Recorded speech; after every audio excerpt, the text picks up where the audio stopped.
तुम्हें बहुत घमंड था अपनी बुलंदों पर पर्वत पर देख छोटा सा पक्षी तुम्हारे ऊपर से उड़ के चला गया। જો દિવ્યાંગોને પાછળથી સપોર્ટ કરવામાં આવે તો દિવ્યાંગ આગળ વધી શકે છે। એ શબ્દ છે દિવ્યાંગ હોવા છતાં સંઘર્ષ કરીને એમબીબીએસના અભ્યાસ સુધી પહોંચનાર વિદ્યાર્થી નગોથા વૈદીપના અધૂરા મહિને જન્મ થયો ને કાચની પેટીમાં રહ્યા કે બાદ નવજીવન મળ્યું। જો કે કમરના ગાંઠ થવાને કારણે પગનો વિકાસ જ બંધ થઈ ગયો। બે ઓપરેશન બાદ થોડું ચાલી શકાય તેવી સ્થિતિ થઈ। જો કે પરિવારે ઉચકીને જ સ્કૂલે લઈ જતો પડતો હતો। માતા પિતાને પોતાના સંઘર્ષને કારણે હાલ આ દિવ્યાંગ વિદ્યાર્થી એમબીબીએસના અભ્યાસ સુધી પહોંચી ગયો છે અને ડોક્ટર બનીને પરિવાર માટે મદદરૂપ અને દિવ્યાંગો માટે પ્રેરણારૂપ બનવાની તેની ઈચ્છા છે। મૂળ ભાવનગર જિલ્લાનું અને સુરતમાં વર્ષોથી સ્થાયી થઈ ગયેલા દેહરુભાઈ નાગોથા પરિવારમાં 2003માં પરિવારમાં પહેલા દીકરાનો અધૂરા મહિને એટલે કે ગર્ભના 7મા મહિને જન્મ થયો।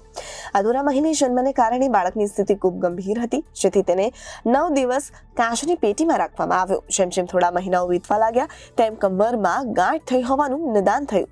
પહેલા ડોક્ટરો દ્વારા નોર્મલ ગાંઠ હોવાનું જણાવવામાં આવ્યું છે કે 1 વર્ષનું થયા બાદ આ ગાંઠને કારણે પગનો વિકાસ જ બંધ થઈ ગયો હોવાનું નિદાન થયું। પરિવાર દ્વારા પહેલા પુત્રનું નામ વૈદીપ રાખવામાં આવ્યું। આ ગાંઠને કારણે ચાલવાની તો દૂરની વાત છે, પણ બેસી પણ ન શકાય તેવી સ્થિતિ થઈ। ત્યારબાદ અમદાવાદ ખાતે આ ગાંઠને દૂર કરવા માટેનું ઓપરેશન કરવામાં આવ્યું। ગાંઠ દૂર થયા બાદ જે કોઈ પણ ફેરફાર થયો ન હતો। પગનો વિકાસ ન થવાને કારણે પગ વાંકા વળાતા હતા, જેમાં સામાન્ય લોકો સીધા પગ હોય છે તેવી રીતે ફૂટપ્રિન્ટ ન રહી। જેમ જેમ ઉંમર વધતી ગઈ તેમ તેમ ચાલવાનું બંધ થઈ ગયું અને બેસવાનું પણ બંધ થઈ ગયું।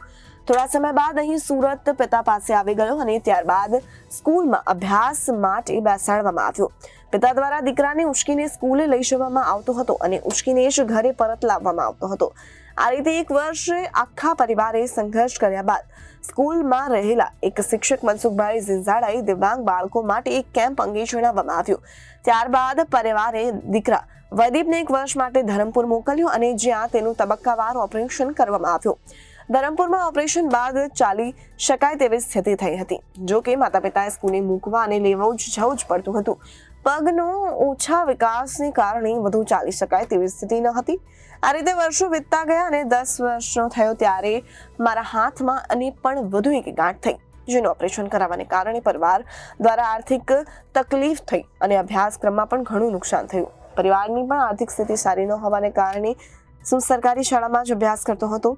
આ તમામ સ્કૂલની કામગીરીમાં મને લેવા મૂકવા માટે મારો પરિવાર સંઘર્ષ તો કરતો જ હતો। ધોરણ 10 પાસ કર્યા બાદ સાયન્સ પ્રવાહમાં જવાની ઈચ્છા હતી અને મને ક્યારેય સરકારી શાળામાં એડમિશન મળ્યું ન હતું, જેથી પ્રાઇવેટ સ્કૂલમાં અભ્યાસ શરૂ કર્યો। આ માટે હેન્ડવર્ક કરતા મારા માતા પિતા દ્વારા ખૂબ મહેનત કરવામાં આવી। મારા માતા પિતાએ એવું પણ વિચાર્યું કે જો આપણો દીકરોની સ્થિતિ સુધરતી હોય તો આપણે સંઘર્ષ કરવા તૈયાર છીએ। પ્રાઇવેટ સ્કૂલની ફી પણ વધુ અને ખર્ચ પણ વધુ। પરિવારનો સંઘર્ષ જોઈને મને ખૂબ જ પ્રોત્સાહન મળતું હતું, જેથી ધોરણ 12માં મારી સારા માર્ક્સ આવ્યા। ત્યારબાદ નીટની એક્ઝામમાં પણ સ્કોર કરી એમબીબીએસમાં એડમિશન મેળવ્યું। હાલ સુરત સિવિલ હોસ્પિટલની સરકારી મેડિકલ કોલેજમાં એમબીબીએસનો અભ્યાસ કરી રહ્યો છે। ડોક્ટર બનવાની ઈચ્છા એટલા માટે જ હતી કે ધોરણ 10માં સુધી અભ્યાસ કર્યો ત્યારે એવો કોઈ વિચાર કે એવું કોઈ ડોક્ટર બનવાનો વિચાર ન હતો। જો કે મારી સ્થિતિ પ્રમાણે મારે કોઈ એવી ડિગ્રી લેવી જોઈએ જેનાથી હું બેઠા બેઠા પણ કામ કરી શકું। માતા પિતાની ઈચ્છાનો મેં વિચાર કર્યા બાદ સાયન્સમાં પ્રવાહ લીધો તો બી ગ્રુપ લઈને ડોક્ટર બનવાનું નક્કી કર્યું। જો હું ડોક્ટર બનું તો હું બેઠા બેઠા પણ કામ કરી શકું અને મારા માતા પિતાની જરૂરિયાતને પણ પૂરું કરી શકું। મારા જન્મથી જ મારા પરિવારમાં દર વર્ષે કોઈને કોઈ દવાખાનું આવ્યા જ કરે છે। જો હું ડોક્ટર બનું તો ડોક્ટર બનીને મારા પરિવારની સંભાળ પણ કરી શકું।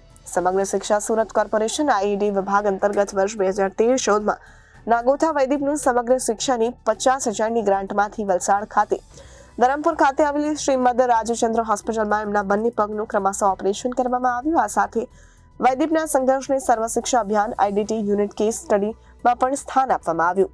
વૈદીપના બંને પગ સામાન્ય લોકો કરતા નાના અને હજુ પણ નાજુક છે। પગ પર વધુ ન આપી શકે અને વધુ ચાલી પણ ન શકે, ત્યારે બંને પગને સપોર્ટ માટે હંમેશા પ્લાસ્ટિકનો સપોર્ટ આપવામાં આવે છે, જે હંમેશા તે પગમાં પહેરેલ રાખે છે, જેના થકી તે થોડું ચાલી શકે છે। મારું નામ નાગોથા વૈદીપ દેહુરભાઈ છે। બાળપણથી તમે કેવો સંઘર્ષ કર્યો? બાળપણથી હું એક દિવ્યાંગ વિદ્યાર્થી છું, એટલે સંઘર્ષ ઘણો કરવો પડે, ભણવામાં પણ તકલીફ પડે અને આપણે ચાલવું હોય કોઈની સાથે જો રમતમાં ભાગ લેવો હોય તો આપણે ન લઈ શકીએ, કારણ કે આપણે દિવ્યાંગતાની કારણે બધી જ રમત આપણી માટે કમ્ફર્ટેબલ નથી બનતી। છતાં પણ સંઘર્ષ કરતાં કરતાં મેં ધોરણ 12 સુધી સાયન્સ પ્રવાહમાં પસાર કર્યો અને સારું માર્ક્સ લાવી અને નીટમાં સારો સ્કોર કરી અને અત્યારે સુરત સિવિલ મેડિકલ કોલેજમાં એડમિશન MBBSમાં મેળવ્યું છે. ડૉક્ટર જ શા માટે બન્યું છે? ડૉક્ટર બનવાની જરૂરિયાત એવી છે કે આપણે મારી જે કન્ડિશન પ્રમાણે જે ડૉક્ટર ડિગ્રી છે તે સારી છે, કારણ કે હું બેઠા બેઠા વર્ક કરી શકું છું. મારી નીચે માણસોનું જો કંઈ મારી સારી ડિગ્રી હોય તો મારી નીચેની જે ડિગ્રીના માણસો હોય તે કામ કરી શકે છે અને બધી જરૂરિયાત પૂરી કરી શકીએ.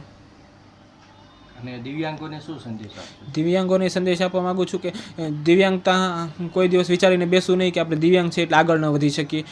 દિવ્યાંગતા જો પાછળ સપોર્ટ સારો હોય તો આપણે દિવ્યાંગતા નડતી નથી, ને આપણે જો સંઘર્ષ કરીએ તો ક્યાંય પણ આપણને દિવ્યાંગતા આડી આવતી જ નથી. રિપોર્ટર અરવિંદ રાઠોડ, જનાદેશ, સુરત.